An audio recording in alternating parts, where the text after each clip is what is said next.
Okay, so I've been battling a no start issue. No power was getting to anything that I could detect anywhere, and confirmed that the switch is getting power. Power's coming through the switch. That goes to 19. Terminal 19 on the block. 19 also goes to 19 in the rear engine compartment. By the time I get back there, 19 loses a volt. So there's an entire volt, a little bit more than a volt loss on the wire that goes back there. I thought, well, maybe that was the problem.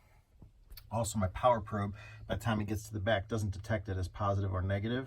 The power probe, when you touch it, it'll tell you how many volts, and the red light will come on if it's positive, or if it's on, you know, if it's reverse, the green light for ground will come on. But it doesn't do that. It just tells you 11.6, I think it's 11.4 was what I was reading the last time I was back there.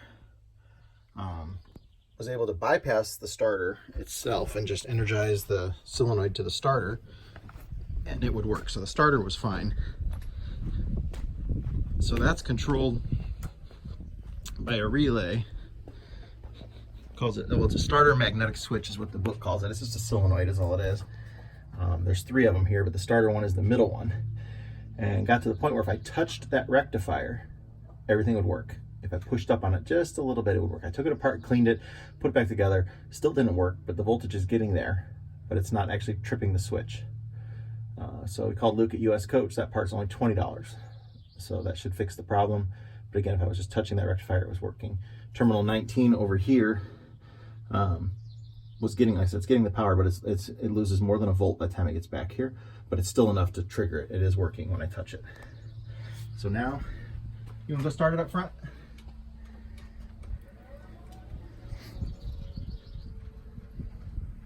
If he energizes it. It should start here in a second.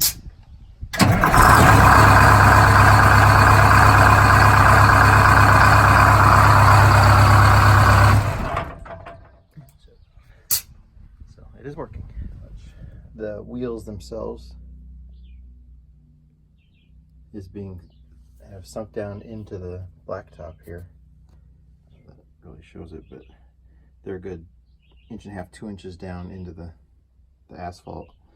And I really need to get some steel plates for under my jacks, because this jack, I could only get it under there exactly without any plywood or anything underneath of it. And now it's sinking into the ground. I want to put it under that jack. Again, I can barely get something under it. And then I'll leave the bus sitting up on some wood to spread the load here on the pavement. But yeah, a nice, at least 1/2 inch thick plate would be nice.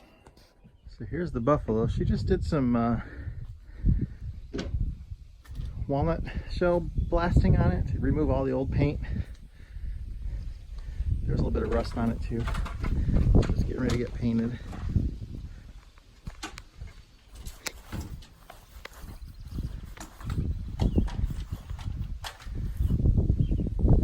It's a 4107, so one of the little Buffaloes. But it's a nice little bus. She's gonna put new tires on it. It definitely needs tires. These are pre-2000 date codes.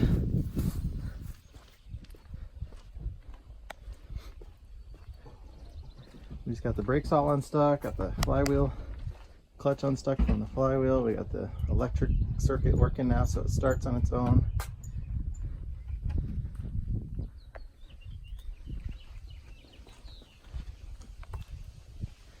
This tire's a little flat. But, no, it'll be a nice bus for her. She's buying it off of her uncle. He's had it for 20, I think more than 20 years. I don't remember how long he said. But it's a nice bus. We're heading from Kentucky up to Marion, Ohio. So we're going to go rescue a bus that's been sitting for a lot of years. It's an MCI MC5. I think it's a 5A. But it's converted by Custom Coach. You'll see it when we get there. So hopefully not too many country roads. This is a nice road.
here in Kentucky today.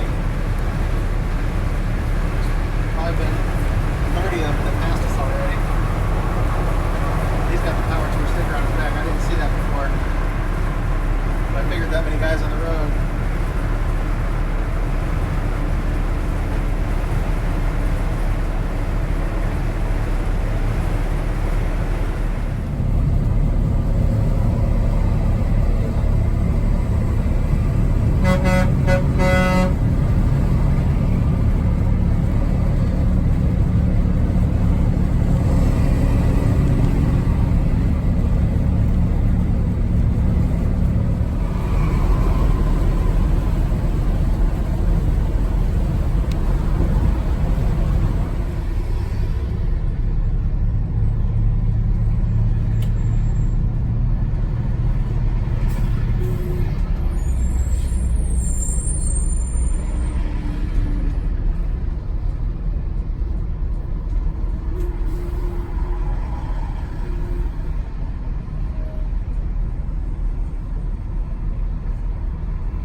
So we just made it here to Luxury Coach in Marion, Ohio. A whole bunch of buses around.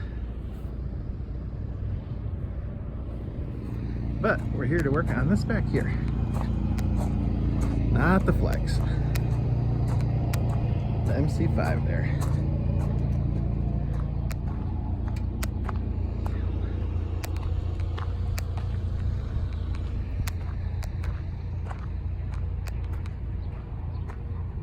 Check it out.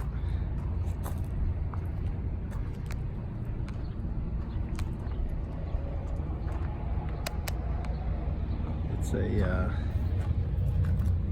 custom coach conversion. That bird just scared the shit out of me. That's a nice bay door. Custom.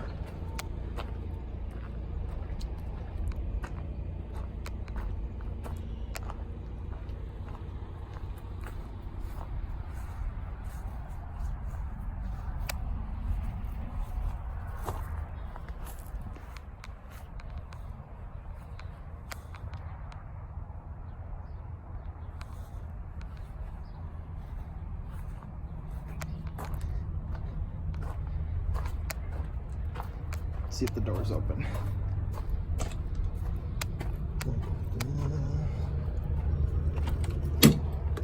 Door is open.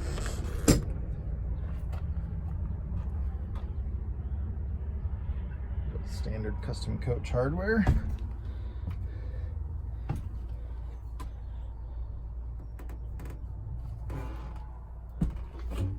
Oh, I just walked through a spider web. I could have done without that. Kind of simple gauges and stuff for custom coach. Usually that's a little bit more complex up there.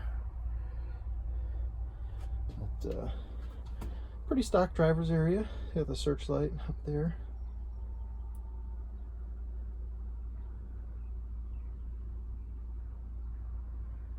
It's probably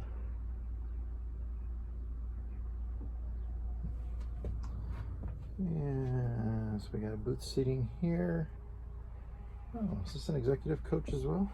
I don't think it's an RV. There's the bay door that's missing from the other side. Just the rubber hinges broke on it. Closet.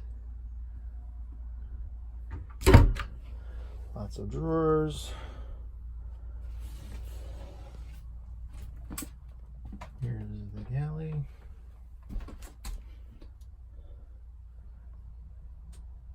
Microwave that's old. And always water damage in the galley because they put these vents in and they always end up leaking. Like every custom coach I've ever been in has that. This should be the shitter. Well, that's a low toilet. Half a toilet. Just to give you some scale, it's the height of my foot.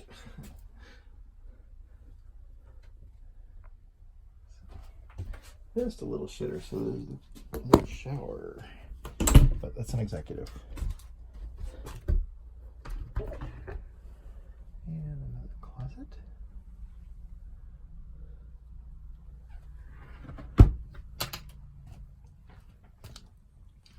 Nice rear lounge, lots of seating.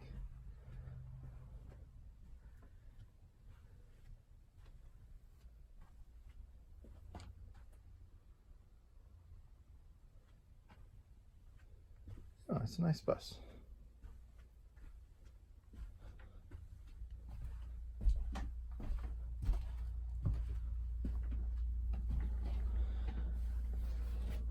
I like these executive buses.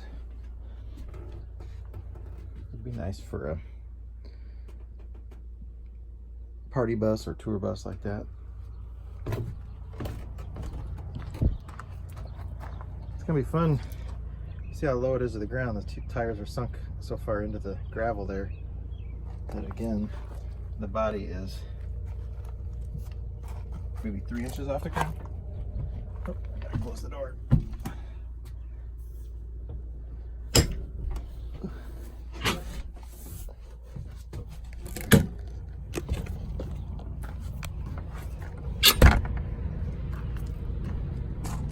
This is a really cute little flex over here.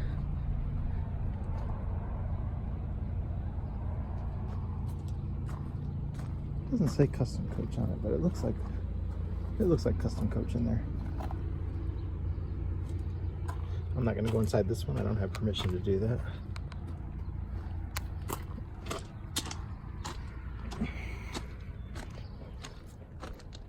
Oh yeah, that's custom coach.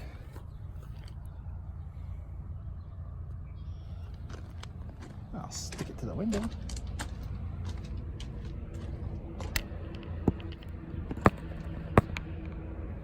That's not dated at all.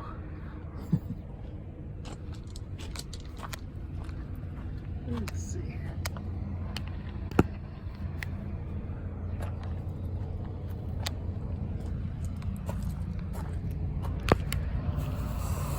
There you go. Give you a little taste.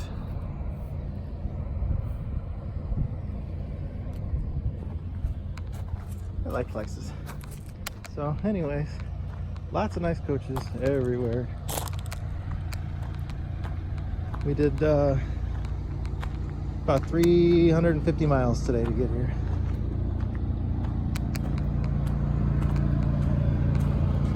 We made it. Time for dinner. It's about 8 o'clock at night.